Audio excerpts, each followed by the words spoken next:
बादशाह और हनी सिंह मिले तब उन्होंने तुरंत एक दूसरे के टैलेंट को पहचान लिया। दोनों का विजन एक ही था, इंडियन म्यूजिक सीन को एक नई डायरेक्शन देना। उन्होंने अपने गाने, अपने बीट्स और अपने लिरिक्स पर पूरा कंट्रोल रखना चाहा। गानों ने ना सिर्फ पार्टीज में धमाल किया बल्कि बॉलीवुड के टॉप चार्ट्स में भी आ गए। स्ट्रीम से बादशाह को कंसिस्टेंट अर्निंग प्रोवाइड होती है जो हर साल। बादशाह ने एलिगेशंस डिनाई किए और इन्वेस्टिगेशन में फुल्ली कोऑपरेट। कैसे बादशाह ने अपना बिजनेस एम्पायर खड़ा किया और अपने गाने से बॉलीवुड से लेके इंटरनेशनल म्यूजिक सीन तक चले गए। लेकिन ये सफर सिर्फ गाने तक सीमित नहीं है, ये एक बिजनेसमैन बनने की भी कहानी है, जहां उन्होंने अपना ब्रांड बनाया, म्यूजिक के साथ एक बड़े बिजनेस एम्पायर को खड़ा किया और इंटरनेशनल म्यूजिक इंडस्ट्री तक अपना नेटवर्क बनाया। और सबसे इंटरेस्टिंग बात, उनके पुराने साथी यो यो हनी सिंह, जिसने उनकी जिंदगी में एक मेजर पार्ट प्ले किया, कैसे दोनों ने एक साथ माफिया मुंडीर के नाम से म्यूजिक की दुनिया को हिला दिया, फिर ये स्प्लिट हो गए। ये राइवलरी थी या दोस्ती, ये सब कुछ आज इस वीडियो में डिस्कस करेंगे डिटेल में। तो अगर आप जानना चाहते हैं कि कैसे बादशाह ने अपनी पहचान बनाई, कितने करोड़ की डील साइन की और हनी सिंह के साथ उनका क्या कनेक्शन था, तो ये वीडियो जरूर देखिए। लेट्स डिकोड बादशाह की जर्नी, स्टे ट्यून्ड। अब देखिए, चाहे टॉपिक कोई भी हो, पर दर्शन प्रोडक्शन से ज्यादा रैशनल पर्सपेक्टिव आपको और कहीं देखने नहीं मिलेगा। तो ज्वाइन अस। रोल्स रॉयस है, जी वैगन अब तो आई थिंक 7-8 करोड़ की है। नहीं ज्यादा है, 500 कम बोल कितने? 1000 एक होंगे जूते में। मेरे पास एक महंगा 22 लाख रुपए का एक जूता है मेरे पास। क्या? हाँ, जो कुछ नहीं पता कैसे हो रहा है, मेरे पास पैसा आ रहा है। बादशाह और हनी सिंह का साथ इंडियन म्यूजिक इंडस्ट्री के लिए एक आइकॉनिक पार्टनरशिप थी।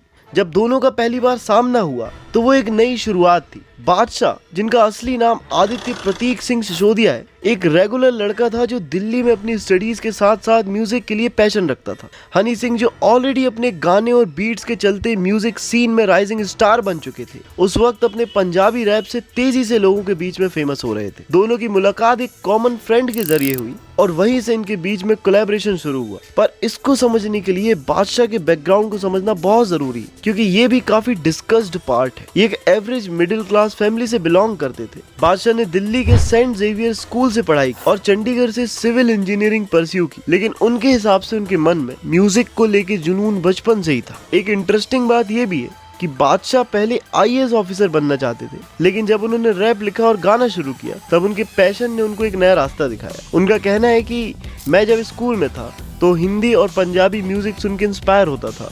उस टाइम मेरे दिमाग में बस एक ही चीज थी, म्यूजिक बना के कुछ कर दिखाना है। 2006 में उन्होंने अंडरग्राउंड रैप सीन में अपना कदम रखा और फिर उन्होंने ज्वाइन किया एक पॉपुलर म्यूजिक ग्रुप माफिया मुंडी, जिसका लीडर था यो यो हनी सिंह। और यहीं से शुरू होती है बादशाह की रियल म्यूजिक जर्नी। जब बादशाह और हनी सिंह मिले तब उन्होंने तुरंत एक दूसरे के टैलेंट को पहचान लिया। दोनों का विजन एक ही था, इंडियन म्यूजिक सीन को एक नई डायरेक्शन देना। उस वक्त इंडियन म्यूजिक इंडस्ट्री में रैप और हिप हॉप को मेन स्ट्रीम नहीं माना जाता था, लेकिन बादशाह और हनी सिंह को पता था कि एक ऐसा जेनरे है जो यूथ को अपने साथ कनेक्ट करने में केपेबल है। हनी सिंह ने माफिया मुंडीर बनाया, जो एक ग्रुप था जिसमें डिफरेंट टैलेंटेड रैपर्स को एक प्लेटफॉर्म दिया गया था। ऐसा भी बोला गया है कि बादशाह और हनी सिंह ने मिलके ही इस ग्रुप को शुरू किया था और यहीं से दोनों की जोड़ी शुरू हुई थी, जो धीरे धीरे करके पॉपुलर भी हो गई। उनका पहला कोलैबोरेशन खोल बोतल और गेट अप जवानी जैसे गाने काफी फेमस हुए, जिसको सही में इंडिया की यूथ ने बहुत पसंद किया। ये गाने सिर्फ हिट नहीं हुए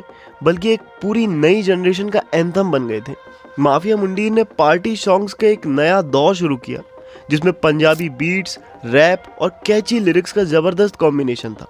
लेकिन 2012 के आसपास जब माफिया मुंडीर और हनी सिंह का नाम बहुत ऊपर जा रहा था, तब बादशाह और हनी सिंह के बीच में क्रिएटिव डिफरेंसेस बढ़ने लगे। बादशाह ने एक इंटरव्यू में बताया, मेरे और हनी सिंह के बीच में कोई भी राइवलरी नहीं है, हम दोनों के क्रिएटिव विजन्स अलग अलग हो गए थे। दोनों का स्टाइल, गाना बनाने का तरीका और अपने म्यूजिक को रिप्रेजेंट करने का नजरिया अलग हो गया था। इस क्रिएटिव कॉन्फ्लिक्ट के बाद बादशाह ने माफिया मुंडीर को छोड़ने का फैसला लिया और अपने सोलो करियर पर ध्यान दिया।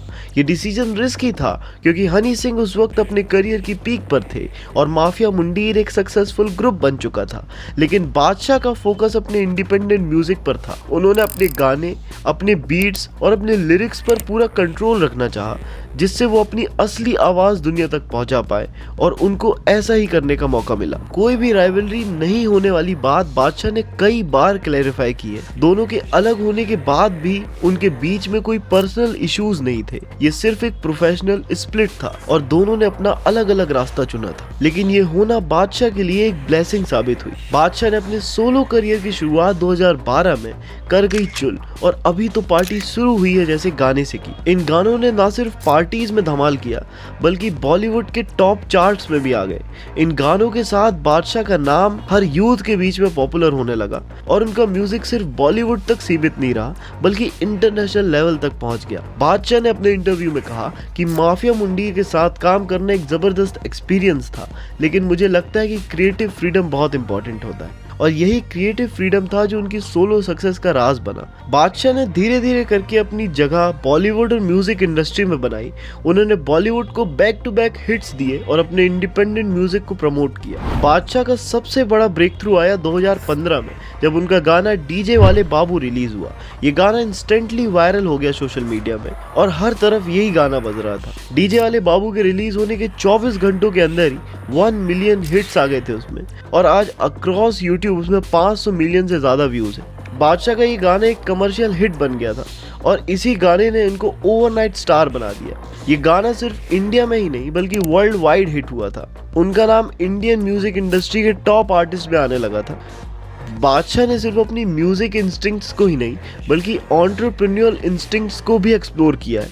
आज के टाइम में उनका म्यूजिक लेबल बादशाह म्यूजिक जो नए और इमर्जिंग आर्टिस्ट को प्लेटफॉर्म देता है, उनके लिए इंडस्ट्री के दरवाजे खोलता है। इससे सिर्फ बादशाह को रेवेन्यू नहीं मिलता बल्कि अपनी एक लेगेसी बनाने का भी मौका मिलता है। बादशाह ने अपने बिजनेस मॉडल को सिर्फ म्यूजिक के दायरे में नहीं रखा। उन्होंने अपने गाने रिलीज करने के प्लेटफॉर्म, रेवेन्यू स्ट्रीम्स और फैन बेस को डाइवर्सिफाई किया है। यही डाइवर्सिफिकेशन उनको एक सेल्फ सस्टेनिंग बिजनेस एम्पायर बनाता है जो सिर्फ डिजिटल स्ट्रीमिंग प्लेटफॉर्म्स तक सीमित नहीं है। जो बादशाह का म्यूजिक लेवल है वो नए आर्टिस्ट को डिस्कवर करता है, उनको प्रमोट करता है, उनको एस्टेब्लिश करता है, पूरा इकोसिस्टम प्रोवाइड करता है। बादशाह का ये मॉडल उनके बिजनेस का एक बड़ा हिस्सा है और उनको बहुत सारा क्रिएटिव कंट्रोल भी देता है। साथ ही साथ उन्होंने अपने गानों को रिलीज करने के लिए मल्टी प्लेटफॉर्म अप्रोच अपनाई है, जैसे यूट्यूब, स्पॉटिफाई, जियो सावन, गाना जैसे स्ट्रीमिंग प्लेटफॉर्म्स के अलावा उनका फोकस लाइव कॉन्सर्ट्स और ब्रांड इंडोर्समेंट्स पे भी रहता है, जो उनके लिए बहुत ही अच्छी रेवेन्यू स्ट्रीम्स होती है। ये स्ट्रेटेजिक मूव्स उनके बिजनेस एम्पायर को वाइडर रीच और प्रॉफिटेबिलिटी के साथ सिक्योरिटी प्रोवाइड करते हैं। बादशाह का जो बिजनेस एम्पायर है वो काफ़ी एक्सपेंसिव है। आइए उनकी अर्निंग्स का डिटेल्ड ब्रेकडाउन देखते हैं। Concert earnings. बादशाह हर लाइव कॉन्सर्ट के लिए अप्रोक्सीमेटली 30 से 40 लाख रुपए चार्ज करते हैं। उनकी पॉपुलैरिटी और हाई डिमांड की वजह से वो हर साल 30 से 40 कॉन्सर्ट करते हैं। इस कैलकुलेशन के हिसाब से उनकी एनुअल अर्निंग सिर्फ कॉन्सर्ट से 12 से 15 करोड़ के बीच की एस्टिमेट की जाती है। ब्रांड एंडोर्समेंट्स बादशाह के रेवेन्यू एक बड़ा हिस्सा है। इनके Yamaha, Tuborg, Hitachi, cocoa Cola जैसे मेजर ब्रांड के साथ एंडोर्समेंट डील साइन है। उनका म्यूजिक यूथ के बीच में काफ़ी पॉपुलर है, इसलिए ब्रांड्स उनको यूथ आइकन जैसे प्रमोट करते हैं। ब्रांड एंडोर्समेंट्स के जरिए एस्टिमेटेड एनुअल रेवेन्यू 8 से 10 करोड़ का होता है। ये नंबर उनकी ब्रांडिंग पावर और उनके मैसिव फैन बेस को दिखाता है। म्यूजिक स्ट्रीमिंग प्लेटफॉर्म जैसे गाना, जियो सावन, स्पॉटिफाई, एप्पल म्यूजिक पर बादशाह के गाने मिलियंस पे स्ट्रीम होते हैं। इन डिजिटल स्ट्रीम से बादशाह को कंसिस्टेंट अर्निंग प्रोवाइड होती है, जो हर साल 5 से 6 करोड़ के आसपास हो सकती है। स्ट्रीमिंग प्लेटफॉर्म्स के जरिए उन्होंने अपना इंटरनेशनल रीच भी एक्सपेंड किया है, जहां वो ग्लोबल फैन बेस के साथ कनेक्ट कर पाते हैं। यूट्यूब रेवेन्यू भी बादशाह के एम्पायर का एक मैसिव हिस्सा है। उनके गानों में बिलियन व्यूज से भी ज़्यादा हो चुके और इतने सारे व्यूज के साथ एनुअल रेवेन्यू 2 से 3 करोड़ का एस्टिमेट किया जाता है। कुल मिला के 2023 के डेटा के अकॉर्डिंग बादशाह का टोटल नेटवर्थ 150 करोड़ के आसपास एस्टिमेट की जा रही थी। ये नंबर उनकी मैसिव सक्सेस के साथ साथ उनकी स्ट्रेटेजिक बिजनेस डिसीजंस को भी हाईलाइट करती है। सिर्फ एक म्यूजिशियन से लेकर एक एस्टेब्लिश्ड बिजनेस टाइकून तक का उनका सफर इंडियन एंटरटेनमेंट इंडस्ट्री में एक आइडियल केस स्टडी है। और जैसे हर बड़े सुपरस्टार की जर्नी में होता है, बादशाह के साथ भी स्ट्रगल्स बहुत सारे हुए, जैसे बीच में 2020 में एक फेक फॉलोअर स्कैम में बादशाह का नाम आ गया था, जिसमें उन पे एलिगेशंस थे कि उन्होंने अपनी पॉपुलैरिटी बढ़ाने के लिए फेक फॉलोअर्स खरीदे। बादशाह ने एलिगेशंस डिनाई किया और इन्वेस्टिगेशन में फुल्ली कोऑपरेट किया, और उन्होंने इस समय कहा भी था कि controversies come and go but talent stage. उन्होंने माफिया मुंडीर से लेकर अपना सोलो करियर तक जो रिस्क लिया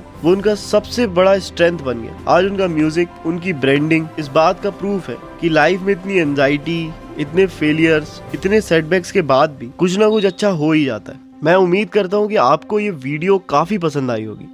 ऐसे ही और भी लोगों की लाइफ स्टडी करने के लिए आप इस चैनल से जुड़ सकते हैं। हम आपके साथ कमाल की वीडियोस के साथ ऐसे ही आते रहेंगे, क्योंकि आप बने हमारे साथ, इसलिए हम भी बने आपके साथ। बहुत बहुत धन्यवाद।